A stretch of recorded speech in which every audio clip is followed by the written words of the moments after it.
ഏയ് പ്രതിഭേട്ടാ, ഇതെന്താ ഇവിടെ വന്നിക്കണേ? എന്താ ഇവിടെ വന്നിക്കാൻ പാടില്ലേ? എന്റെ പ്രതിഭേട്ടാ, അതെപ്പോ നോക്കിയാലും എന്തിനാ അങ്ങനെ കടിച്ചെത്തിന്? ഞാ ഞങ്ങളവിടെ കാണാഞ്ഞിട്ടല്ലേ ഇങ്ങോട്ട് പോകുന്നത്? ഓ ഞാനിവിടെ കുറച്ച് കാറ്റും വെളിച്ചൊക്കെ ഉണ്ട്. അപ്പൊ ഒന്നും ഇവിടെ കുറച്ചു നേരം വന്ന് നിക്കാലോ എന്ന് വിചാരിച്ചിട്ട് പോന്നതാ. എന്ത് ഭംഗിയല്ലേ. അവിടെ ചൂടും സഹിക്കണില്ല. ഉം. അതെ, ആ അവിടെയുള്ള കുറച്ച് ആൾക്കാർ എന്നോടൊരു കാര്യം പറഞ്ഞു. എന്ത് കാര്യം? ഞാനെങ്ങാനത് പറഞ്ഞ പ്രതിഭേട്ടന് വിഷമാവോ? ഞാനെന്തിനാ വിഷമിക്കുന്നത്? വല്ലവരും പറഞ്ഞത് വെച്ചിട്ട് എന്താ പറഞ്ഞ? ഈ എന്തിനാ ഒരു തന്തനെ കല്യാണം കഴിച്ചെന്നാ എല്ലാരും ചോദിച്ചെ. കണ്ടോ കണ്ടോ കണ്ടോ കണ്ടോ, വിഷമായി. ഇതാ ഞാൻ എനിക്ക് പറയാറ്. ഒരു വിഷമവും ഒരു വിഷമവും ഇല്ല. അല്ല, എനിക്കറിയാം.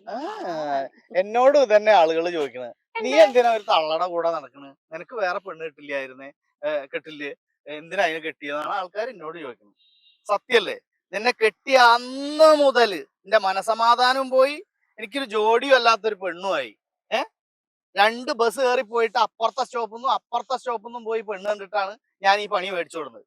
പോരെ? ആർക്കാ സങ്കടായത്? ചോദിച്ചു വാങ്ങിയല്ലേ, സഹിച്ചാളെ.